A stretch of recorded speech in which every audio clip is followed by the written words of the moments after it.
أعوذ بالله من الشيطان الرجيم بسم الله الرحمن الرحيم وإذ ابتلى إبراهيم ربه بكلمات فأتمهن قال إني جاعلك للناس إماما قال ومن ذريتي قال لا ينال عهد الظالمين صدق اللہ العلی العظیم۔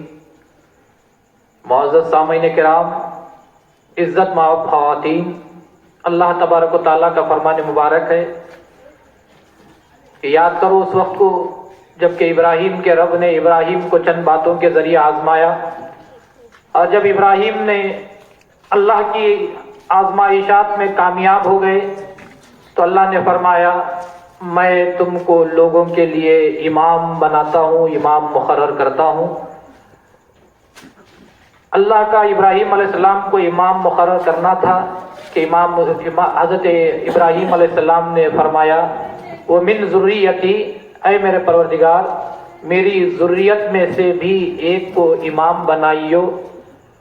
قال لا ینال عہد الظالمین، تو اللہ نے کہا کہ میرا وعدہ ظالموں کو نہیں پہنچے گا۔ اللہ کا کلام قرآن شریف جو کہا جاتا ہے کہ رسول اللہ صلی اللہ علیہ وسلم کو اللہ نے بہت سارے معجزات دیے، وہ جو جتنے معجزات دیے وہ معجزات وقتیہ معجزہ تھا، جیسے چاند کا شق ہو جانا، چاند کے دو ٹکڑے ہونا، وہ اس وقت لوگوں نے مطالبہ کیا، رسول نے اشارہ کیا، چاند دو ٹکڑے ہوا، ایک لمحے کی بات تھی، وقتیہ معجزہ تھا۔ درختوں کو اشارہ کیا، درخت چل کر آ گئے، تو پھر رسول نے کہا واپس جاؤ تو وہ واپس چلے گئے۔ جتنے معجزات کا ذکر کیا جاتا ہے وہ تمام کے تمام وقتیہ یعنی ان حالات کی حد تک وہ ایک معجزے تھے، لیکن دو معجزے ایسے ہیں جو رہتی دنیا تک قیامت تک کے لیے وہ رسول کے دو معجزے لوگوں کو ہدایت کی دعوت دیتے رہتے ہیں۔ اس میں سے ایک ہے قرآن شریف اور دوسرا رسول اللہ صلی اللہ علیہ وسلم کی سیرت۔ یہ دو چیزیں ایسی ہیں جو رہتی دنیا تک لوگوں کے لیے معجزے کا مقام رکھتی ہے اور لوگوں کو ہدایت کی دعوت دیتی رہتی ہے۔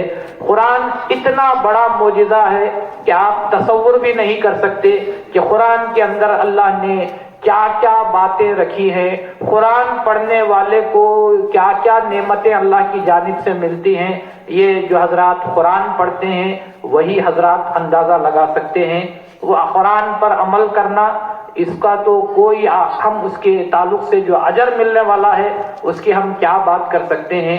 جس قرآن کو دیکھنا عبادت ہے، اس قرآن کو پڑھنا اس سے بڑھ کر عبادت ہے، اور اس قرآن پر عمل کرتے ہوئے زندگی گزارنا، یہ تو قرآن کے نازل کرنے کا جو مقصد ہے وہ اسی مقصد کے تحت نازل ہوا کہ لوگ ہدایت حاصل کریں اور قرآن پڑھ کر عمل کریں۔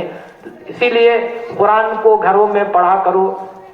قرآن کی تلاوت انسان کے لیے بڑی فائدہ مند چیز ہے، کیونکہ خود رسول نے فرمایا کہ جو دلوں کو زنگ لگ جاتا ہے اس کو دور کرنے کا طریقہ کیا ہے، تو رسول نے فرمایا تلاوت القرآن و زیارت القبور، یعنی قرآن کی تلاوت کرو اور قبروں کی زیارت کیا کرو۔ تو قرآن پڑھنے سے انسان کے دل پر جو دنیا کی وجہ سے زنگ لگا ہوا ہے، دنیا کی محبت، دنیا کی پرت جو یہاں پر جمع ہو جاتی ہے، اس کو دور کرنے کے لیے قرآن پڑھنے کا حکم دیا گیا۔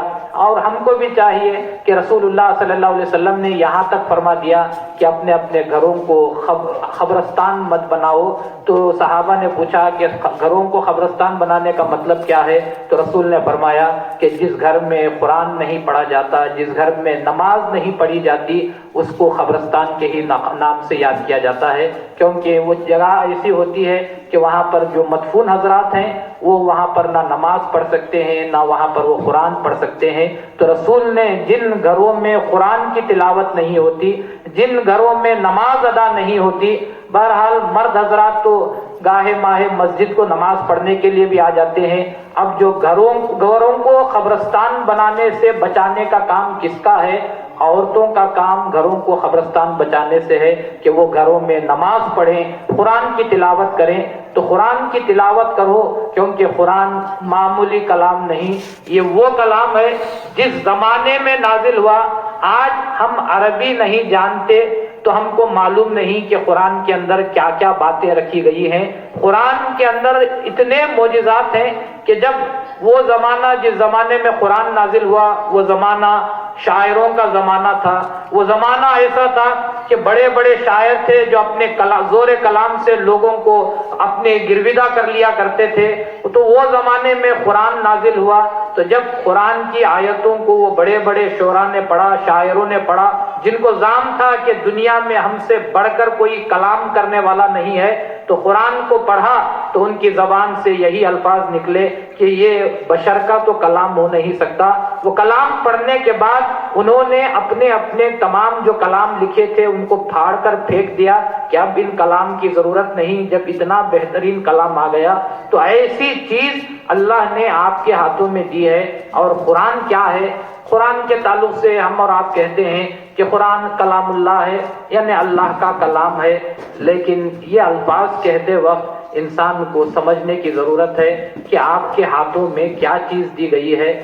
ہم قرآن ہاتھ میں لیتے ہیں تو یہ سمجھتے ہیں کہ یہ کتاب ہے، یہ اندر الفاظ لکھے ہوئے ہیں۔ یاد رکھو کہ قرآن اللہ کا کلام ہے، یعنی اللہ نے جو بات کی ہے اسی کو قرآن کے نام سے یاد کرتے ہیں۔ تو اللہ کا کلام آپ کے ہاتھوں میں دیا گیا ہے۔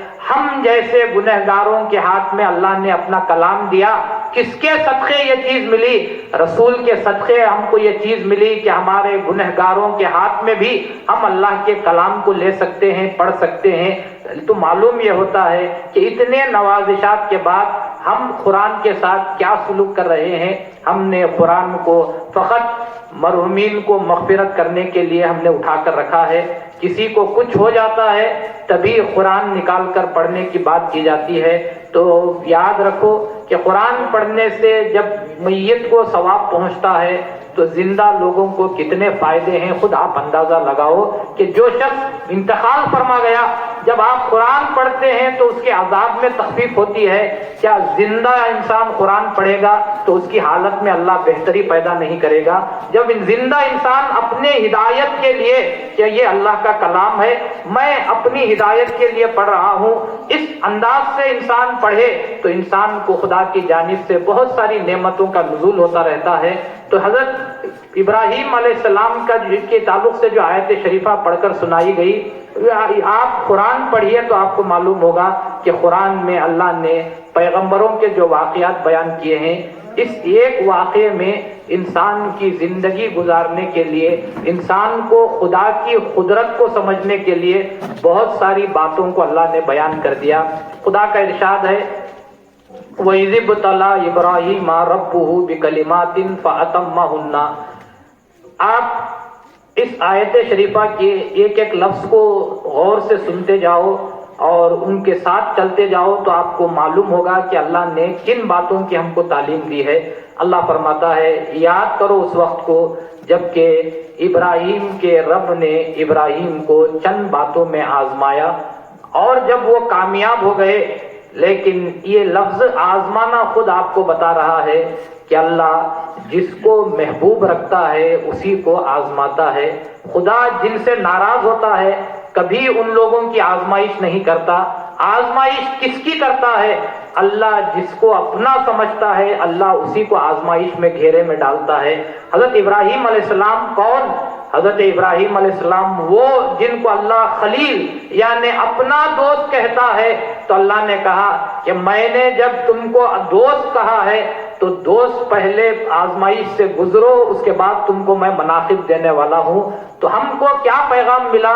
پیغام یہ ملتا ہے کہ انسان اگر تم پر آزمائش کا دور آئے تو بجائے لوگوں کے پاس شکایت کرنے کے، لوگوں کے پاس رونے دھونے کے، پہلے شکر ادا کرو کہ اللہ تم کو اپنا سمجھتا ہے تو آزمائش کے گھیرے میں ڈالا ہے، ورنہ خدا کبھی جن سے نفرت کرتا ہے، جن سے ناراض ہے، ان پر کبھی آزمائش کا صدور نہیں کرتا، آزمائش کو ان کو نازل نہیں کرتا۔ حضرت ابراہیم علیہ السلام پیغمبر وقت ہیں، پیغمبر وقت کو اللہ آزما رہا ہے، تو آپ اس معاملے میں بھی سوچ کر دیکھو کہ پیغمبر کو اللہ آزماتا ہے، اس کے بعد کوئی چیز عطا کرتا ہے۔ ہم گنہگار، عاصی، پرمعاصی، ہم یہ چاہتے ہیں کہ ہم کو تمام چیزیں بیٹھے بٹھائے مل جائے، تو اللہ یہ کہتا ہے کہ میرا طریقہ ہی یہ ہے کہ جب بھی میں کوئی چیز دینا چاہتا ہوں پہلے آزماتا ہوں کہ یہ قابل ہے یا نہیں ہے۔ اگر قابل ہے تبھی میں ان چیزوں کو عطا کرتا ہوں۔ ہمارا معاملہ ایسا ہے کہ فقط دعا کر دیتے ہیں اور سمجھتے ہیں کہ وہاں سے مجھے چیز مل جانا چاہیے۔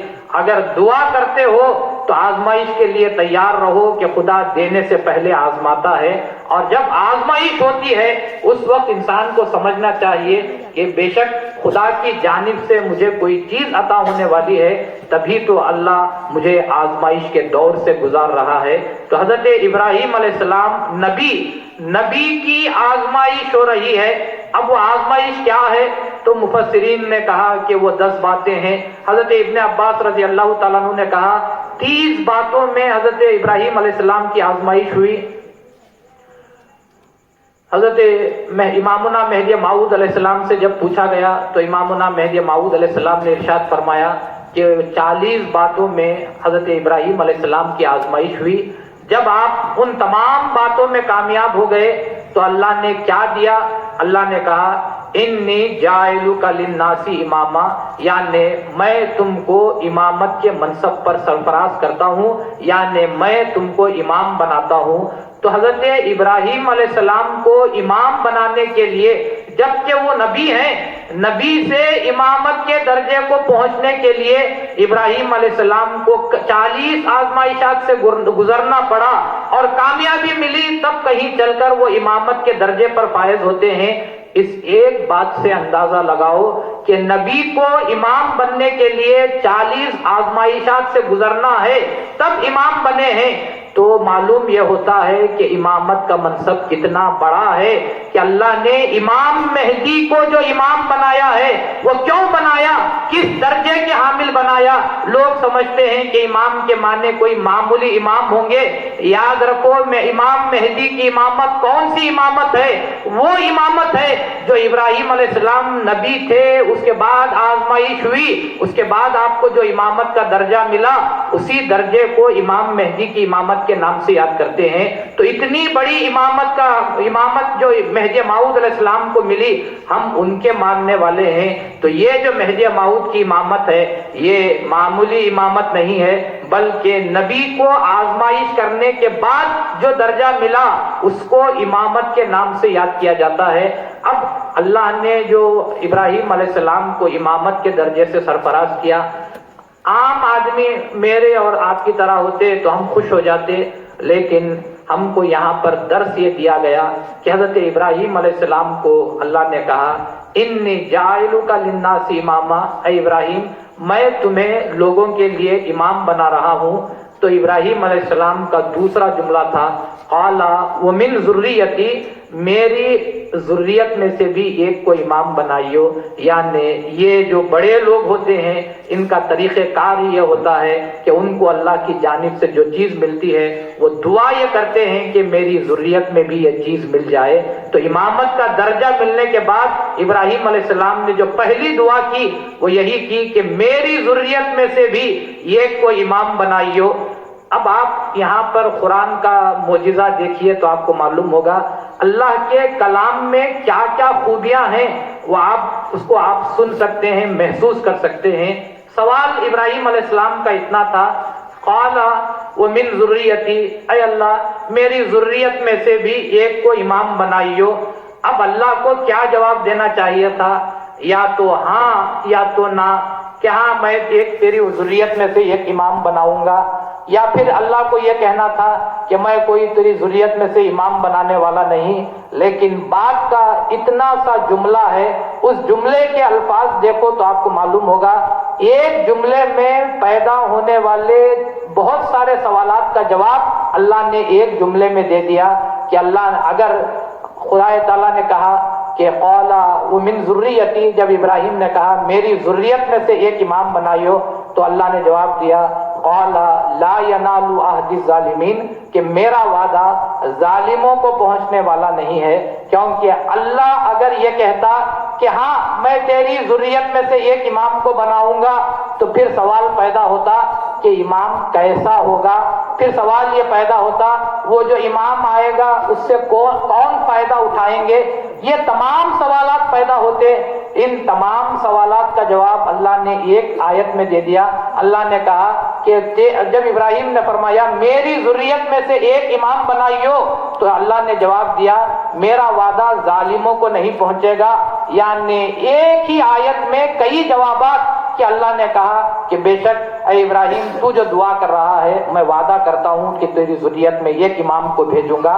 اب سوال پیدا جو ہوتا ہے امام کیسا ہوگا، اللہ نے کہا میرا وعدہ ظالموں کو نہیں پہنچے گا، یعنی جو امام بھیجوں گا وہ بڑا عادل امام ہوگا، انصاف کرنے والا امام ہوگا۔ اور اس کے بعد پوچھا گیا اس امام سے فائدہ کون اٹھائیں گے، تو کہا گیا کہ ظالم جو لوگ ہوں گے وہ کبھی اس سے فائدہ نہیں اٹھا سکتے۔ اتنے تمام باتوں کو اللہ نے مختصر الفاظ میں کہہ دیا کہ میرا وعدہ ظالموں کو پہنچنے والا نہیں۔ تو اسی لیے امام مہدی موعود علیہ السلام کے تعلق سے جو رسول نے بشارت دی ہے، رسول نے قرآن کی آیتوں کے مطابق جو کھول کر آسان زبان میں بیان فرمایا کہ مہدی کی علامت کیا ہے، تو آپ نے فرمایا مہدی وہ ہوں گے جو زمین کو عدل و انصاف سے بھر دیں گے۔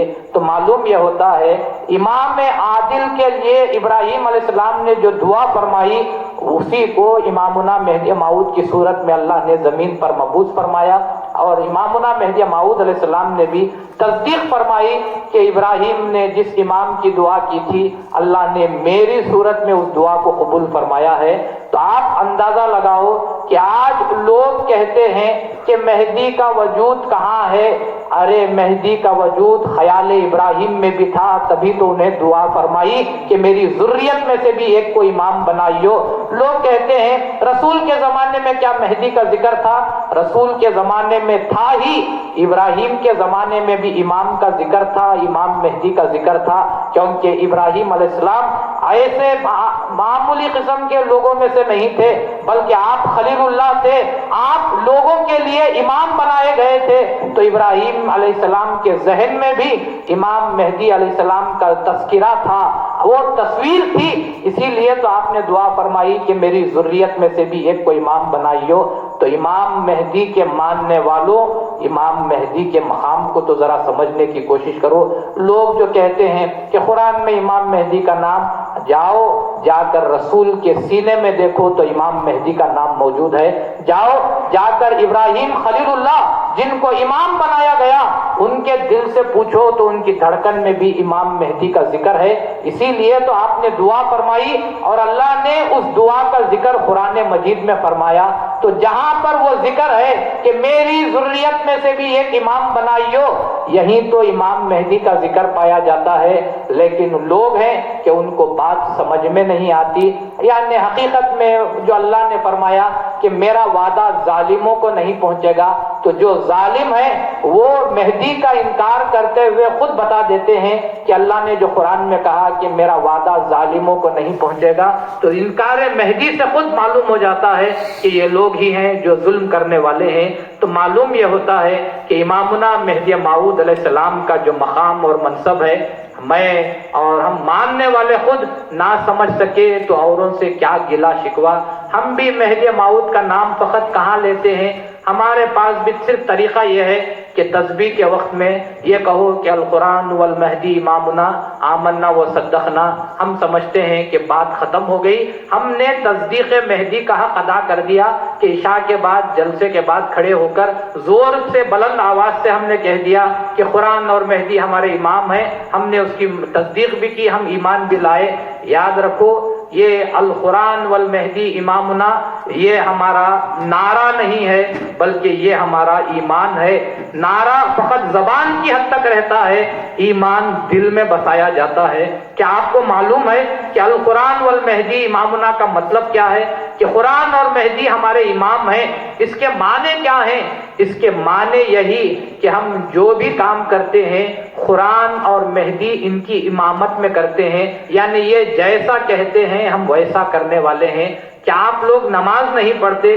نماز میں آپ کو سکھایا کیا جاتا ہے کہ امام ایک آگے بڑھتا ہے, امام کھڑے ہو کر نماز پڑھا رہا ہے, آپ پیچھے نماز پڑھ رہے ہیں, تو آپ کو تعلیم کیا دی گئی؟ تعلیم یہی دی گئی کہ جیسا جیسا امام کرتا ہے ویسا ویسا کرتے جاؤ. امام کہے قیام تو قیام میں آ جاؤ, امام کہے رکوع میں آ جاؤ, امام سجدے میں جائے سجدے میں چلے جاؤ. اگر انسان جب امامت میں جماعت میں شامل ہوتا ہے, اگر امام کہے کہ قیام کرو اور پیچھے سے مقتدی کہے کہ نہیں سجدے میں مزہ آ رہا ہے, سجدہ ذرا لمبا کروں گا, تو کہیں گے کہ تیری نماز قابل قبول نہیں. کیوں؟ کیا سجدہ کرنا گناہ ہے کہ اس کے سجدے کی وجہ سے وہ نماز سے خارج ہو گیا؟ تو کہا گیا سجدہ کرنا گناہ نہیں, لیکن اس امام کی نافرمانی کرنا گناہ ہو گیا, اس امام کی اقتداء میں خلل پیدا ہو گیا تو اس کو نماز کا ثواب ملتا نہیں, وہ نماز سے خارج ہو جاتا ہے. تو جب نماز کے لیے جو امام بنایا جا رہا ہے اس کی نافرمانی کرنے سے جماعت سے باہر نکال دیا جاتا ہے. تو آپ جو روزانہ اعلان کر رہے ہیں قرآن اور مہدی ہمارے امام ہیں, ذرا سوچ کر دیکھو کہ ان کی امامت آپ نے کس کس انداز میں کی ہے, یا کس انداز میں آپ ان کی امامت سے باہر ہوتے ہوئے چلے جا رہے ہیں. آپ کو نماز میں سکھایا گیا کہ امام جب تک امام حرکت نہیں کرتا اس سے پہلے حرکت نہیں کرنا چاہیے. رسول اللہ صلی اللہ علیہ وسلم نے تعلیم دی کہ امام کے اگر سجدے سے سر اٹھانے سے پہلے مقتدی اگر سر اٹھا لیتا ہے, امام کے رکوع میں جانے سے پہلے اگر امام کے جانے سے پہلے مقتدی اگر رکوع میں چلا جاتا ہے, عام لوگ سمجھتے ہیں کہ کچھ ہونے والا نہیں, لیکن رسول نے فرمایا کہ جو امام سے پہلے حرکت کرتا ہے اس کی صورت قیامت کے دن گدھے کی صورت بنا دی جاتی ہے. جب 2 رکعت کے امام کی حرکت سے پہلے حرکت کر رہے ہیں تو قیامت کے دن گدھے کی صورت بنائی جائے گی. اب یہاں ہماری زندگی یہ کہتی ہے کہ نہ جو قرآن جو ہمارا امام ہے اس سے پہلے نہ اس کے بعد حرکت ہو رہی ہے, جو مہدی ہمارے امام ہیں ان کی حرکتیں کچھ اور ہیں, ان کے کام کچھ اور ہے, اور ہمارا کام کچھ اور ہوتا ہوا چلا جا رہا ہے. ذرا ہوش کے ناخن لو کہ ہماری زندگی کس انداز میں گزر رہی ہے کہ ہم نے قرآن کو بھی امام کہہ دیا لیکن اس کی امامت ہم نے قبول نہیں کی, امام مہدی کو بھی امام کہہ دیا, روزانہ کہتے ہیں کہ امام مہدی ہمارے امام ہیں, لیکن سوچ کر دیکھو کہ زندگی کس معنی میں ان کی اقتداء میں تم گزار رہے ہو. کوئی بھی ایک کام بتاؤ کہ میں مہدی کی اقتداء میں اپنی زندگی گزار رہا ہوں. ہماری زندگی نہ قرآن کی امامت میں ہے نہ مہدی کی امامت میں ہو رہی ہے, تو پھر کاہے کیوں انسان یہ کہتا ہے کہ ہم نے ایمان لائے, ہم نے تصدیق کی. یاد رکھو یہ کہنے کی حد تک کی بات نہیں, اپنی زندگی میں اس جملے کو رعایت کرنا چاہیے کہ ہمارا جو امام ہے وہ قرآن, یعنی قرآن جو کہتا ہے ہم اس سے ہٹ کر کوئی کام نہیں کرتے. ہمارا امام مہدی ہے, مطلب یہ کہ مہدی نے جو طریقہ بتایا اس سے ہٹ کر ہمارا اور کوئی طریقہ نہیں ہونا چاہیے. اسی کو القرآن والمہدی امامنا کے نام سے یاد کیا جاتا ہے. خدا را اس کو نعرے کی حد تک مت رکھو بلکہ اس کو اپنی اپنی زندگی میں استعمال کرو کہ قرآن امام ہے. ہر حرکت کرنے سے پہلے یہ سوچو کہ قرآن نے کس بات کا ہم کو حکم دیا. راستے سے گزرنے کے تعلق سے لوگ اکثر یہ سمجھتے ہیں کہ اسلام دینداری فقط عبادت کی حد تک ہے. یاد رکھو اسلام وہ واحد مذہب ہے جس نے زندگی اور بندگی کو یکساں کر کر بتایا, ورنہ اسلام سے پہلے جتنے مذاہب کی ہم بات کرتے ہیں, اسلام کے علاوہ جتنے مذہب کی ہم بات کرتے ہیں, سب مذہبوں میں کہا یہ جاتا ہے بندگی الگ چیز ہے اور زندگی الگ چیز ہے. اسلام نے وہ پیام لایا کہ اسلام نے کہا کہ بندگی اور زندگی میں فرق کرنا یہ اسلام کی تعلیم نہیں. بندگی ہے لیکن زندگی بھی خدا کے حکم کے تحت ہو تو اس کو بندگی کے نام سے یاد کیا جاتا ہے. آپ مسجد کو گئے, آپ نے وضو کیا, آپ نے عبادت کی, وضو کے بعد آپ نے نماز پڑھا, بے شک آپ نے عبادت کی ہے. اب نماز سے فارغ ہونے کے بعد آپ مسجد سے نکل کر گھر کو چلتے ہوئے آئے, آپ کیا کہیں گے؟ آپ کہیں گے کہ میں راستہ چل کر آیا. لیکن قرآن کی اگر آپ امامت قبول کریں گے تو وہ آپ کا چلنا بھی عبادت بن جاتا ہے. قرآن میں اللہ نے حکم دیا کہ مومن مردوں کو اس بات کا حکم دو این یغضوا ابصارہم کہ وہ راستے سے جب چلتے ہیں تو اپنی نگاہوں کو نیچے رکھ کر چلے۔ اگر کوئی بندہ مسجد کے باہر نکلا گھر کو آنے کے لیے اور اسے وہ قرآن کی آیت یاد آئی، اس نے اپنی نظروں کو نیچے رکھ کر گھر تک چلتا ہوا آیا، لوگ کہنے والے کہیں گے کہ مسجد سے گھر تک چل کر آیا، شریعت یہ کہے گی، خدا یہ کہے گا کہ مسجد سے گھر تک بھی اس نے عبادت کرتے ہوئے آیا ہے۔ کیوں؟ اس کا چلنا عام چلنا نہیں، بلکہ اس کے چلنے میں قرآن کی آیت امامت کر رہی تھی، کہ قرآن کی آیت اسے کہہ رہی تھی کہ اپنی نظروں کو نیچے رکھ کر چل۔ تو یہ چلنا عبادت کب ہوا؟ جب اس نے قرآن کو اپنے چلنے کا امام بنایا تو اس کا چلنا عبادت ہو جاتا ہے۔ تو زندگی کو بندگی بنانے کے لیے کیا کرنا ہے؟ تو کہا گیا قرآن اور مہدی کو اپنی زندگی کا امام بنا لو تو تمہاری زندگی کی ہر حرکت تمہارے لیے عبادت کا مقام بن جاتی ہے۔ آپ کہتے ہیں کہ میں نے تجارت کی، لیکن شریعت یہ کہتی ہے کہ تو کہہ لے کہ تو تجارت کر رہا ہے، لیکن اگر تجارت کی جگہ بھی قرآن تیرا امام ہے تو خدا کہتا ہے کہ یہ بندے کی جو بھی تجارت ہے اس کو عبادت کا مقام دو، کیونکہ آپ جو تجارت کرنے بیٹھے ہوئے ہیں، تجارت کرتے وقت انسان کا یہ خیال کہ اللہ نے قرآن میں حکم دیا ہے ناپ تول میں کمی مت کرو، یہ تصور کرنے کے ساتھ انسان اگر گاہک کو مال تول کر دیتا ہے تو لوگ کہیں گے کہ دیکھو بیٹھ کر دھندا کر رہا ہے، خدا اس کے فرشتے کہیں گے کہ اس سے بہتر کوئی عبادت نہیں، کیونکہ وہ جو تول رہا ہے ہاتھ تمہارا معلوم ہوتا ہے، لیکن اس کی امامت کون کر رہا ہے؟ قرآن کی آیت امامت کر رہی ہے کہ وہ قرآن کی آیت کو یاد کرتے ہوئے اپنی تجارت کر رہا ہے۔ کوئی گاہک آیا اور اس کو جھوٹ بولنے کے بجائے سچ بول کر اس نے تجارت کی، لوگ کہیں گے کہ یہ جو ہے جو ہو رہا ہے تجارت قرآن کی امامت ہونے کی وجہ سے خدا یہ کہتا ہے کہ میں اسی کو عبادت کے نام سے یاد کرتا ہوں۔ تو مسجد کے اندر کی عبادت سے زیادہ ثواب مسجد کے باہر جو عبادت کی جاتی ہے انسان کو اس میں حاصل ہوتا ہے۔ ہم یہی سمجھتے ہیں کہ وہاں جو عبادت ہو رہی ہے وہی کافی ہے، لیکن یاد رکھو انسان جو مسجد کے باہر بھی جو زندگی گزار رہا ہے اس کی ہر حرکت پر عبادت کا ٹھپا لگ سکتا ہے اگر وہ قرآن کو مہدی کو اپنا امام بنا لے۔ ہر جگہ جہاں جاتا ہے انسان قرآن کو اپنا امام رکھے کہ اس معاملے میں قرآن کیا کہتا ہے، اس آیت کے پیش نظر انسان کام کرتا ہوا چلا جائے تو صحیح معنی میں وہ انسان کی زندگی کو بندگی کے نام سے یاد کیا جاتا ہے۔ کھانا پینا کوئی بڑی بات نہیں، انسان کو اللہ نے پیٹ دیا، بھوک کا احساس دیا، وقت پر انسان کھا لیتا ہے، لیکن کھانا کیسا کھانا چاہیے؟ قرآن کی امامت اختیار کرو، قرآن سے پوچھو کہ کھانے کے اصول کیا ہیں، تو خدا تعالیٰ نے فرمایا کلو وشربو ولا تفسدوا فی الارض، کھاؤ اور پیو لیکن زمین میں فساد برپا مت کرو۔ یعنی کون انسان فساد برپا کرتا ہے؟ جو انسان حد سے زیادہ کھانے والا ہوتا ہے اسی انسان کے ذہن میں لوگوں میں فتنہ فساد پیدا کرنے کا خیال ہوتا ہے۔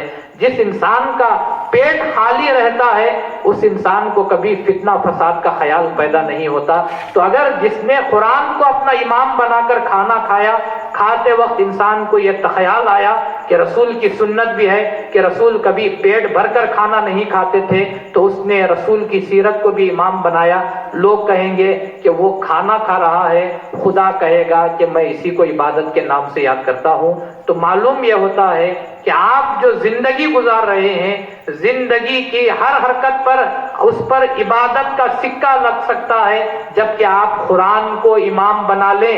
اگر قرآن کو امام نہیں بنائیں گے تو یاد رکھو انسان جس کی امامت میں زندگی گزارتا ہے، قیامت کے دن خدا نے قرآن میں خود فرما دیا یوم ندعو کل اناس بامامہم، کہ قیامت کا دن وہ ہوگا جس دن ہم ہر ایک انسان کو اس کے امام کے نام کے ساتھ پکاریں گے۔ تو آپ دنیا میں جس امام کی پیروی میں زندگی گزارتے ہیں، قیامت کے دن اسی کے ساتھ تمہارا حشر ہونے والا ہے۔ کہنے کو یہ کہہ لینا کہ قرآن ہمارا امام ہے، لیکن زندگی تمام بتا رہی ہے کہ ہم کو دنیا کو ہم نے اپنا امام بنا لیا ہے، دنیا کو خوش کرنے کے لیے ہم نے قرآن کو بھی چھوڑ دیا، ہم نے امام مہدی کو بھی چھوڑ دیا، یہ تمام کام ہو گئے۔ اور اس کے بعد انسان کا یہ کہنا کہ قیامت کے دن جو ہے ہم کو مہدی موعود کے ساتھ اٹھائے، تو یاد رکھو کہ اس قیامت کا دن وہ ہوگا جس دن انسان کو نہ بولنے کی اجازت ہے، نہ وہاں سوچنے کی اجازت ہے، فقط اتنی پکار لگائی جائے گی، اے دنیا کے ماننے والوں، تو جن کے دلوں میں دنیا کی محبت تھی، جو دنیا کے پیروکار تھے، وہ جو دنیا کو راضی کرنے کے لیے کام کرتے تھے، وہ انسان نہ چاہتے ہوئے بھی ان کے قدم چل کر اس آواز کی طرف چلے جائیں گے، وہاں ایک گروہ جمع ہو جائے گا، پھر آواز لگائی جائے گی، اے مال و دولت کی چاہنے والوں، تو جو دولت سے محبت کرتے تھے خود بخود ان کے قدم ایک جگہ پر چلے جائیں گے، وہاں ایک جماعت تیار ہو جائے گی، کہا جائے گا کہ اے شہرت کے طلب کرنے والوں، تو وہ تمام کے تمام لوگوں کے قدم ادھر چلے جائیں گے۔ یعنی امام کے معنی سمجھو، امام کے معنی جس کی اتباع میں آپ زندگی گزارتے تھے اس کو امام کے نام سے یاد کیا جاتا ہے۔ اگر آپ کی زندگی قرآن کی امامت میں ہے، آپ کی زندگی مہدی کی امامت میں ہے، تو اس دن جب پکارا جائے گا کہ اے امام مہدی کے ماننے والوں، ان کے راستے پر چلنے والوں، تو جو چلنے والے ہیں خود بخود ان کے قدم چل کر امام مہدی کی جو جماعت ہوگی اس میں شامل ہو جائیں گے۔ تو وہاں اس جماعت میں شریک ہونا ہے تو یہاں دنیا میں کیسی زندگی گزارنی پڑے گی؟ ہر حرکت کرنے سے پہلے انسان کو قرآن سے پوچھنا پڑے گا، امام مہدی سے پوچھنا پڑے گا، میں جو یہ حرکت کر رہا ہوں، یہ حرکت کیا آپ کی امامت میں ہے یا آپ کی امامت میں ہے؟ اگر ہے تو وہ چیز آپ کے لیے جائز ہے، اگر نہیں تو یاد رکھو کہ وہ دنیا کی محبت میں گزاری جانے والی زندگی ہے۔ تو یہ ہمارا جو ہم کو روزانہ سبق پڑھایا جاتا ہے، القرآن والمہدی امامنا، کہ قرآن اور مہدی ہمارے امام ہیں، ذرا اس کے مطلب کو تو سمجھنے کی کوشش کرو کہ مہدی اور قرآن ہمارے امام سے مراد کیا ہے۔ اس سے مراد یہ کہ زندگی کے ہر معاملے میں ان دو کی امامت کو اختیار کرو۔ اسی بات کو رسول نے فرمایا تو یوں ہی فرمایا کہ میں تم میں دو بھاری چیزیں چھوڑ کر جا رہا ہوں، جب تک ان دونوں کو پکڑے رہو گے کبھی گمراہ نہ ہوگے۔ پوچھا گیا کیا؟ تو آپ نے فرمایا کتاب اللہ اور میری اطرت۔ کتاب اللہ سے مراد قرآن شریف اور اطرت سے مراد مہدی موعود علیہ السلام کی ذات ہے۔ ان دونوں کو پکڑنے کی تعلیم خود رسول نے دی اور ہم وہی اعلان بھی کرتے ہیں، الحمدللہ زبان سے ہی صحیح ہم نے ان دو چیزوں کو تو پکڑے رکھا ہے، اب عملی طور پر ان دونوں ہستیوں کو پکڑنے کی ضرورت ہے، قرآن کو بھی اور امام مہدی کو بھی پکڑنے کی ضرورت ہے، کیونکہ مہدی موعود علیہ السلام کا ہر فرمان، قرآن کی ہر آیت انسان کو انصاف کی تعلیم دیتی ہے، مہدی موعود کا ہر فرمان انسان کو انصاف کی تعلیم دیتا ہے۔ اب انسان کی سمجھ کی بات ہے کہ مہدی موعود علیہ السلام جو تعلیم لے کر آئے کہ رسول نے فرمایا مہدی جب آئیں گے تو زمین کو عدل و انصاف سے بھر دیں گے، تو لوگ یہ سمجھتے ہیں کہ پوری دنیا میں مسلمان ہو جائیں گے۔ یہ چیز تو قیامت تک ہونے والی نہیں ہے، کیونکہ پوری دنیا کا مسلمان ہو جانا اگر خدا کا منشا ہوتا تو یہ بات سب سے پہلے رسول کے زمانے میں ہوتی، کیونکہ مہدی رسول سے افضل نہیں کہ رسول کے زمانے میں نہ ہو اور مہدی کے زمانے میں ہو جائے۔ اگر پوری دنیا کا مسلمان ہونا طے تھا، خدا کی مرضی ہوتی تو رسول کے زمانے میں پوری دنیا مسلمان ہوتی، پھر مہدی کے زمانے میں بھی پوری دنیا مسلمان ہوتی۔ پوری دنیا مسلمان ہونے کا جو کانسیپٹ ہے وہ خدا کی قدرت میں ہے ہی نہیں۔ خدا تو یہ کہتا ہے جہاں اسلام ہے وہاں اگر شرک نہ ہو تو مجھے معلوم کیسا ہوگا کہ مسلمان کون ہے اور مشرک کون ہے۔ خدا تو یہ کہتا ہے کہ اگر مومن ہے تو اس کے ساتھ کافر کا بھی ہونا ضروری ہے، کیونکہ ان دونوں کے ٹکراؤ میں مجھے معلوم ہوگا حقیقی مومن کون ہے اور زبانی جمع خرچ کرنے والا کون ہے۔ تو یہ اللہ کے قدرت کے نظام میں ہی نہیں ہے کہ پوری دنیا مسلمان ہو جائے، کیونکہ رسول نے قیامت کی جو علامتیں بتائی اس میں تو آپ نے صاف طور پر بتایا کہ قیامت سے پہلے ایک ٹھنڈی ایسی پیاری ہوا چلے گی کہ اس ہوا میں جو ہوا چلے گی بہت ہی اچھی ٹھنڈی ہوا ہوگی، خدا اس ٹھنڈی ہوا میں تمام مومنین کو موت کی نیند سلا دے گا. اس ٹھنڈی ہوا سے تمام جتنے دنیا میں مومن ہوں گے سب مر جائیں گے. تو سوال یہ ہوا قیامت کس پر آئے گی؟ تو رسول نے کہا کہ وہ جو مومن ٹھنڈی ہوا کے جھونکے سے مر جائیں گے، اس کے بعد جو دنیا میں بچیں گے وہ کافر اور اشرار لوگ ہوں گے، انہی پر خدا تعالیٰ قیامت کو نازل کرنے والا ہے. تو مومنوں سے زیادہ دنیا میں کافروں کی زندگی لمبی ہے. اب تمہارا یہ کہنا کہ مہدی کے زمانے میں تمام مسلمان ہو جائیں گے، یہ چیز نہ خدا کی نظام قدرت میں ہے، نہ رسول نے کبھی ایسا فرمایا. مہدی پوری دنیا میں عدل و انصاف سے بھر دیں گے. اس کے معنی یہی ہوتے ہیں جس آدمی نے بھی مہدی کی بات کو تسلیم کیا وہ عدل و انصاف کا پیکر بن جاتا ہے. یعنی ایک انسان ہے جو ظلم کے ساتھ زندگی گزار رہا تھا، اس نے مہدی کی تصدیق کی تو وہ جو ہے ہمیشہ کے لیے ہدایت کے راستے پر آ جاتا ہے، انصاف کے راستے پر آ جاتا ہے. حضرت بندگی میاں شاہ نعمت رضی اللہ تعالیٰ عنہ، ان کی زندگی کیا تھی؟ ان کے والد جو بادشاہ کے پاس تھے، ان کے انتقال کے بعد حضرت شاہ نعمت رضی اللہ تعالیٰ عنہ چاہتے تھے کہ میرے والد کا جو اونچا منصب ہے وہ مجھے مل جائے. بادشاہ نے کم تر منصب دیا تو انہوں نے بغاوت کی، چند باغیوں کو ساتھ لے کر بادشاہ کے خلاف میں کام کرنے لگے. اسی اثنا میں بادشاہ کا جو ایک مقرب آدمی تھا اس کے معصوم بچے کو انہوں نے قتل بھی کر دیا. اور بادشاہ کی جب فوج آئی تو دوڑتے ہوئے جنگل کی طرف گئے. جنگل کی طرف جانا تھا کہ وہاں پر اذان کی آواز سنی، گھوڑے کو روکا. ساتھیوں نے کہا نعمت یہ مقام جو ہے، یہ وقت جو ہے گھوڑے کو روکنے کا نہیں، بلکہ ایڑ لگاؤ اور تیزی سے اپنے گھوڑے کو آگے لے جاؤ ورنہ بادشاہ کا لشکر پکڑ لے گا. لیکن شاہ نعمت رضی اللہ تعالیٰ عنہ گھوڑے کو روکتے ہیں، وہ آزاد دینے والے کے پاس جاتے ہیں اور جا کر کہتے ہیں کہ تم کون ہو؟ تو انہوں نے بتایا کہ ہمارے آقا اندر ہیں.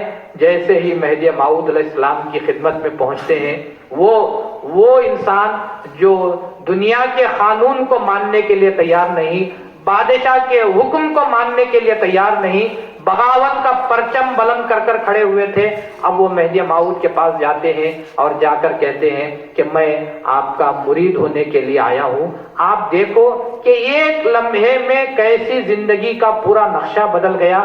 لیکن شاہ نعمت نے بھی کہا، حضرت امامنا مہدی موعود نے بھی فرمایا تو یہی کہ بھائی نعمت تم اس وقت تک مرید ہو نہیں سکتے جب تک کہ تم نے جن جن لوگوں کو تکلیف دی ہے ان کے پاس جاؤ اور جا کر معافی مانگو، وہ معاف کریں گے تو میں بھی قبول کرنے کے لیے تیار ہوں. تو معلوم یہ ہوتا ہے شاہ نعمت رضی اللہ تعالیٰ عنہ اپنے نفس پر ظلم کرنے والے تھے، لوگوں پر ظلم کرنے والے تھے. مہدی کی ایک نظر کیا پڑی، وہ اتنے بڑے عادل بن گئے کہ جس کے بچے کو قتل کیا تھا اس کے باپ کے پاس جا کر کہتے ہیں کہ یہ میری تلوار ہے، اگر تم بچے کے قصاص میں مجھے قتل کرنا چاہو تو قتل کر سکتے ہو. تو خدا نے انتظام بھی کیا. اس باپ نے کہا کہ میں معاف کرنے کے لیے تیار ہوں میرے بیٹے کا قتل، لیکن اس کے بدلے میں مجھے ایک چیز چاہیے کہ وہ یہ کہ تجھے جو نعمت یہ ملی ہے جہاں سے ملی وہاں مجھے لے کر چل. تو معلوم ہوا کہ وہ آدمی بھی پریشان کہ جو انسان خون کا پیاسا تھا آج وہ اپنی گردن کٹانے کے لیے کیسے تیار ہو گیا، اتنا بڑا انقلاب کیسے پیدا ہو گیا. تو مہدی موعود علیہ السلام نے حضرت شاہ نعمت کو انصاف کی تعلیم دی. آپ نے جو تعلیم شاہ نعمت کو دی وہ یہی دی کہ بھائی نعمت تم یہ کہاں باپ کا حق لینے کے لیے اپنی زندگی خراب کر رہے ہو، تمہارا تو حق خدا کی ذات ہے، اس کو پانے کی کوشش کرو. تو شاہ نعمت رضی اللہ تعالیٰ عنہ کی زندگی بدل کر رہ جاتی ہے. تو معلوم ہوا کہ جو انسان گناہوں میں زندگی گزارتا ہے حقیقت میں اسی کو ظالم کے نام سے یاد کیا جاتا ہے. ہم اور آپ یوں ہی جو زندگی گزار رہے ہیں گناہ پر گناہ کرتے ہوئے جا رہے ہیں، حقیقت میں ہم اپنے نفس پر اپنے آپ پر ظلم کر رہے ہیں. خدا را اپنی زندگی میں سدھار لانے کی کوشش کرو. جب امام عادل کے ماننے والے ہیں تو آپ کو نہ آپ پر ظلم کرنے کی اجازت ہے، نہ آپ کے بیوی بچوں پر آپ کو ظلم کرنے کی اجازت ہے، نہ محلے میں پڑوسیوں پر ظلم کرنے کی اجازت ہے.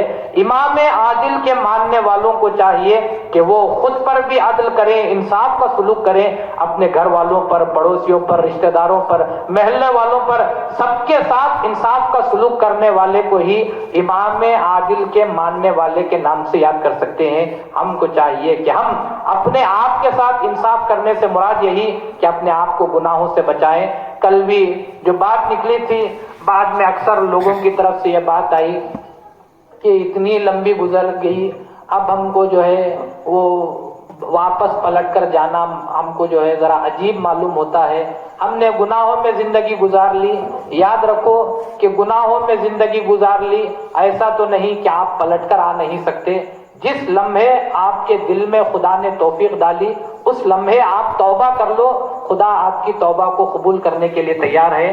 رسول اللہ صلی اللہ علیہ وسلم نے تو اتنی بہترین دو باتیں احادیث آپ کے سامنے ذکر کرتا ہوں تاکہ آپ کو معلوم ہو کہ خدا تعالیٰ آپ کی توبہ کے لیے کتنا منتظر رہتا ہے۔ رسول اللہ صلی اللہ علیہ وسلم نے صحابہ سے ارشاد فرمایا کہ اگر کبھی ریگستان میں تمہارا اونٹ گم ہو جائے اور کئی دنوں کے بعد ملے تو تمہاری حالت کیا ہوگی؟ کیونکہ ریگستان میں اونٹ کا گم ہو جانا اور مل جانا یہ نہ ہونے والی ناممکنات چیزوں میں سے ہے، کیونکہ جہاں دیکھو وہاں ریت رہتی ہے اور اس میں اونٹ کا ملنا واپس آنا وہ ناممکن بات ہے۔ تو رسول اللہ صلی اللہ علیہ وسلم نے پوچھا کہ تمہارا اونٹ ریگستان میں گم ہو جائے اور چند دنوں کے بعد تم کو مل جائے تو تمہاری حالت کیا رہے گی؟ صحابہ نے کہا یا رسول اللہ، اس سے بڑھ کر خوشی کا اور کیا موقع ہو سکتا ہے کہ ریگستان میں اونٹ گم ہو اور واپس آ جائے۔ رسول اللہ صلی اللہ علیہ وسلم نے فرمایا اللہ کو ایک بندہ جو اس سے دور ہو گیا تھا پلٹ کر آتا ہے تو اس سے زیادہ خوشی نصیب ہوتی ہے، کہ اللہ خوش ہوتا ہے کہ میرا بندہ اتنے سال جو ہے اس طرح کی زندگی گزار لیا، اب میری طرف پلٹ کر آ رہا ہے تو خدا تعالیٰ کو اس تمہارے سے زیادہ خوشی نصیب ہوتی ہے کہ ہم بھی اللہ کے گم شدہ اونٹے ہیں جو ہم دنیا کے ریگستان میں گم ہو چکے ہیں، تو خدا جب اس کی طرف پلٹ کر آتے ہیں تو خدا تعالیٰ خوشی سے تمہارا استقبال کرتا ہے۔ تو پلٹ کر آنے کے لیے یاد رکھو کوئی لمحہ جو ہے دیری کا لمحہ نہیں، چاہے عمر کے کئی سال گزر گئے۔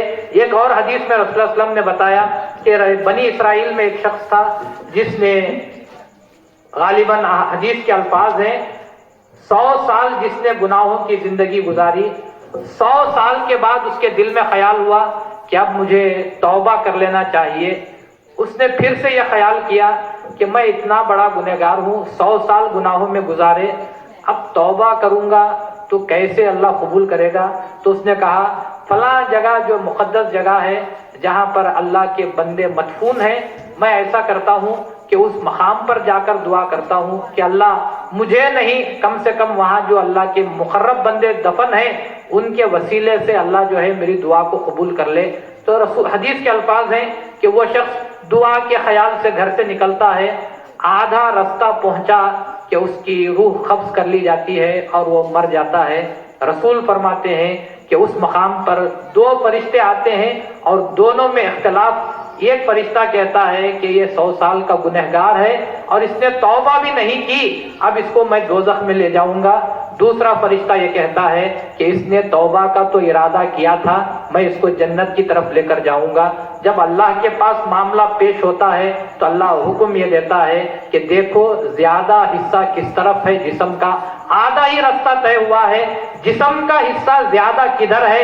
وہ جو جگہ جس نے طے کی تھی کہ توبہ وہاں کروں گا وہاں حصہ زیادہ ہے یا اس کے گھر کی طرف حصہ زیادہ ہے؟ تو جب فرشتوں نے دیکھا تو معلوم ہوا جسم کا زیادہ حصہ اس طرف پڑا ہوا ہے جہاں پر اس نے جانے کا ارادہ کیا تھا۔ تو خدا نے حکم دیا کہ اس کے تمام گناہوں کو معاف کیا جاتا ہے اور اس کو جنت میں بھیج دو۔ تو معلوم یہ ہوتا ہے کہ اللہ تم کو کسی بہانے سے بھی معاف کرنے کے لیے تیار ہے، لیکن تم بھی تو ذرا گناہوں کے تعلق سے اعتراف کرو کہ ہاں میں نے گناہ کیے اور میں توبہ کرنا چاہتا ہوں، میں پلٹ کر خدا تک آنا چاہتا ہوں۔ تمہارے طرف سے بھی کوئی نہ حرکت تو ہونی چاہیے۔ یہ کہنا اب تک تو میں، مثال کے طور پر اب تک تو میں نے نماز نہیں پڑھی، اب تھوڑے سال بچے ہیں اب پڑھ لوں گا تو کیا ہونے والا ہے؟ یاد رکھو کہ ایک سجدہ بھی تم کو مغفرت کرانے کے لیے کافی ہے۔ چند سالوں کی بات کرتے ہو، اگر دم نکلنے سے پہلے بھی توبہ نصیب ہو گئی تو سمجھو کہ تمہارے تمام گناہوں کو اللہ معاف کرنے کے لیے تیار ہو سکتا ہے۔ تو پلٹ کر خدا تک آنے کے لیے، گناہوں کو چھوڑنے کے لیے کوئی عمر بڑی عمر نہیں ہے، ہر وقت بھی جس وقت اللہ توفیق دے اس وقت آپ وہ کام کر سکتے ہیں۔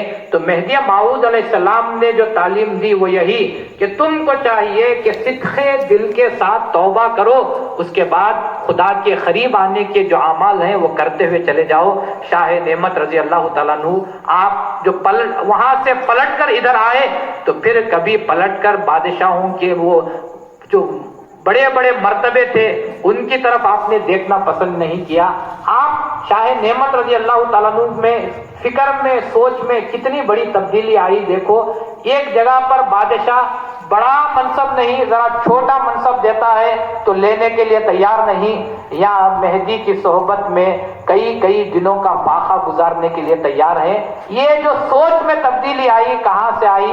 وہ جو صدق دل کے ساتھ توبہ ہوئی تو اللہ نے کہا کہ یہ دنیا کی نعمت تمہارا مقصد نہیں، اے نعمت دیدار خدا کی نعمت ہی تمہارا حق پہنچتا ہے۔ اللہ نے وہ مہدی کے ذریعے سے شاہ نعمت رضی اللہ تعالیٰ عنہ کو دیدار خداوندی کی نعمت سے سرفراز کیا۔ تو سب سے پہلی چیز شاہ نعمت نے کی تو کیا کی؟ صدق دل کے ساتھ توبہ کی ہے۔ تو ہر انسان کو خدا تک پلٹ کر آنے کے لیے گناہوں کو چھوڑنا ضروری ہوتا ہے، کیونکہ گناہ یہ ایک قسم کا ظلم ہے جو انسان اپنے آپ پر کرتا ہوا چلا جاتا ہے، اپنی روح پر کرتا ہوا چلا جاتا ہے کہ ایک انسان کو اللہ نے پاک روح دے کر بھیجا، اب وہ انسان ایک گناہ کرتے ہوئے اپنی روح پر ظلم کرتا ہے، اپنے دل پر ظلم کرتا ہوا چلا جاتا ہے۔ اسی لیے رسول نے جو مثال کے ساتھ فرمایا کہ انسان یہ گناہ کرتا ہے تو اس کے دل پر اتنا سا ایک سیاہ دھبا آ جاتا ہے، اگر وہ توبہ کرتا ہے تو اسے مٹا دیا جاتا ہے، اگر وہ توبہ نہیں کرتا بلکہ گناہ پر گناہ کرتے ہوئے چلے جاتا ہے تو اس کا پورے کا پورا دل سیاہ ہو جاتا ہے، اس کے بعد ہدایت کی کوئی بات اس کو اثر کر نہیں سکتی۔ تو معلوم یہ ہوتا ہے کہ انسان کا کیا ہوا ہر گناہ، آپ یہ مت سمجھو کہ میں نے کسی پر ظلم کیا ہے، بلکہ آپ نے جو گناہ کیا ہے حقیقت میں وہ آپ نے اپنے آپ پر ظلم کیا ہے۔ تو انسان کو کم سے کم اپنے آپ پر ظلم کرنے سے تو بچ جانا چاہیے، غیروں پر تو ظلم کرنا ہی نہیں ہے، کیونکہ خدا اگر تم اللہ کی نافرمانی کرو تو اللہ مغفرت کرنے کے لیے تیار ہے، لیکن کسی پر ظلم کرو تو خدا کبھی اس کو معاف کرنے کے لیے تیار نہیں ہوتا۔ قیامت کے دن اس کا معاملہ تو بڑا ہی مفلسوں والا معاملہ ہوتا ہے کہ رسول نے فرمایا کہ قیامت کے دن جانتے ہو کہ قیامت میں مفلس کون ہوگا؟ تو صحابہ نے پوچھا کہ یا رسول اللہ قیامت کے دن مفلس آدمی کون ہو سکتا ہے؟ تو رسول نے فرمایا کہ ایک آدمی نیکیوں کے اتنے بڑے بڑے انبار لے کر آئے گا، پہاڑ کے مانند اس کے پاس نیکیاں ہوگی، اور وہ خدا کے دربار میں اپنے نیکیوں پہاڑ جتنی نیکیوں کو لے کر حاضر ہوگا۔ اب خدا کہے گا کہ اس کا حساب کتاب شروع کرو، تو اس کے دیکھا جائیں گے کہ اس کے تمام معاملات تو اچھے ہیں، یہ نیکیوں کا انبار بھی ہے، لیکن اس کے بعد ایک شخص آئے گا اور آ کر خدا سے کہے گا اے اللہ اس نے فلاں وقت میں مجھے بہت زیادہ گالی گلوچ کی تھی، اللہ کہے گا کہ اس کی اتنی نیکیاں اس کو دے دی جائے۔ پھر ایک آدمی آئے گا کہے گا کہ اس نے ظلم کیا تھا، اللہ کہے گا نیکیاں اس کو دے دو۔ اسی طرح لوگ آتے جائیں گے اور شکایتیں کرتے جائیں گے، اور وہ جو نیکیوں کے پہاڑ تھے وہ پہاڑ پورے ختم ہو جائیں گے۔ پھر بھی لوگ آئیں گے اور آ کر کہیں گے کہ اس نے ہم کو ستایا تھا، تو اللہ فرشتے کہیں گے کہ اس کی نیکیاں تو ختم ہو گئی، تو اللہ کہے گا کہ جس کو اس نے ستایا تھا اس کے برے اعمال اس کے نامہ اعمال میں رکھ دو، تو وہاں سے برے اعمال یہاں جمع ہونا شروع ہوں گے، اتنے لوگ آئیں گے کہ پھر سے اس کے پاس گناہوں کا انبار بن جائے گا۔ تو رسول فرماتے ہیں کہ نیکیاں لے کر گیا اور فیصلے کے بعد سوائے گناہوں کے کچھ بھی نہیں تھا، حالانکہ اس نے نیک زندگی گزاری، لیکن جو کام کیا وہ یہ کہ لوگوں کو ظلم کیا کرتا تھا، لوگوں کو ستایا کرتا تھا۔ تو فقط اللہ کے سامنے سجدہ کرنے سے آخرت میں نجات مل جائے گی، یہ بات بیکار ہے۔ وہاں سجدہ کر کر مسجد کے باہر آ کر لوگوں کو ظلم کرو گے تو تم نے جو سجدہ کیا اس کا ثواب جس کو پہنچے گا اس مظلوم کو پہنچے گا جس کو تو نے ستایا تھا۔ تو اپنی عبادت سے ان لوگوں کو فائدہ پہنچانا ہے تو نماز بھی پڑھو اور ظلم بھی کرو۔ اگر تم یہ چاہتے ہو کہ میری نماز قیامت کے دن میرے کام آئے تو لوگوں کو ستانا بند کرو، لوگوں پر ظلم کرنا بند کرو، لوگوں کو تکلیف دینا بند کرو، تو تمہاری عبادت، تمہاری نیکیاں تمہارے کام آئیں گی۔ اگر وہ کام نہیں، اگر تم نے کسی کو ستایا ہے، ظلم کیا ہے، تو تیری ہر نماز غیروں کے اعمال نامے میں جائے گی، تیرا ہر روزہ، تیری ہر نیکی غیروں کو، جس کو تو نے ستایا تھا، ان کے اعمال نامے میں چلی جاتی ہے۔ تو مہدی موعود علیہ السلام نے بیعت لینے سے پہلے حضرت شاہ نعمت رضی اللہ تعالیٰ عنہ کو جو بھیجا کہ جب تک وہ معاف نہیں کریں گے میں بیعت قبول کرنے کے لیے تیار نہیں۔ یہ کوئی معمولی کام نہیں، بلکہ خدا کا پاس جو چیز منظور ہے وہی کام مہدی موعود نے کیا، کیونکہ اگر مہدی موعود قبول بھی کر لیتے تو خدا یہی کہتا کہ ان کے جو گناہ ہیں اس کی کون بھرپائی کر سکتا ہے۔ تو مہدی موعود نے کہا پہلے مخلوق سے معافی مانگ کر آؤ تو میں بھی قبول کرنے کے لیے تیار ہوں اور خدا بھی قبول کرنے کے لیے تیار ہے۔ تو یہ جو معاملہ ہے یہ بڑا سخت معاملہ ہوتا ہے، کیونکہ اکثر لوگ نماز روزے کی تو پابندی کر لیتے ہیں، لیکن ان معاملات میں انسان غیروں کو ستاتا ہے، محلے والوں کو پریشان کرنا، دوست احباب کو، لوگوں کو تکلیف دینا، بیویوں کو تکلیف دینا، بچوں کو تکلیف دینا، یہ تمام چیزیں ایسی ہوتی ہیں کہ انسان کو قیامت کے دن بڑے بھاری مرحلوں سے گزارنے والے ہوتے ہیں۔ اور لوگوں کو تعلق سے رسول اللہ صلی اللہ علیہ وسلم، امامنا مہدی موعود علیہ السلام کی جو سیرت ہے، وہ سیرت ہم کو یہ بتاتی ہے کہ انسان کو نجات حاصل کرنے کے لیے فقط عبادت ہی پر منحصر نہیں، یعنی عبادت کر لو تو نجات مل جائے گی، ایسا نہیں۔ عبادت کے ساتھ انسان کو اپنے اپنے معاشرے کا، ماحول کا بھی خیال رکھنا ہوتا ہے۔ کیا رسول نے یہ نہیں فرمایا کہ جو آدمی زکوٰۃ ادا نہیں کرتا خدا اس کی نماز قبول نہیں کرتا؟ کیوں؟ کیونکہ رسول جانتے تھے کہ بہت سارے لوگ ہیں جو سجدے پر سجدے کرنے کا تو شوق رکھتے ہیں، لیکن کسی غریب مسکین کی مدد کرنے کے لیے ان کا ہاتھ اپنی جیب تک بھی نہیں جاتا۔ تو رسول نے کہا کہ جو زکوٰۃ کی پابندی نہیں کرتے میں ان کی نمازوں کو بھی، خدا ان کی نمازوں کو بھی قبول نہیں کرتا۔ روزے کے تعلق سے رسول نے فرمایا جو صدقہ فطر ادا نہیں کرتا اس کے روزے آسمان اور زمین کے درمیان معلق کر دیے جاتے ہیں کہ وہ خدا کے دربار میں بھی حاضر نہیں ہوتے۔ روزے کا صدقہ فطر کا کیا تعلق ہے؟ تو رسول نے، اسلام نے ہم کو سمجھایا کہ خدا فقط عبادت نہیں چاہتا، بلکہ عبادت کے بعد دل میں اگر ہمدردی پیدا نہ ہوئی تو وہ عبادت کس کام کی؟ کہ روزہ تو رکھ رہے ہیں لیکن کسی سے ہمدردی دل میں پیدا نہیں ہوئی تو وہ روزہ کس کام کا؟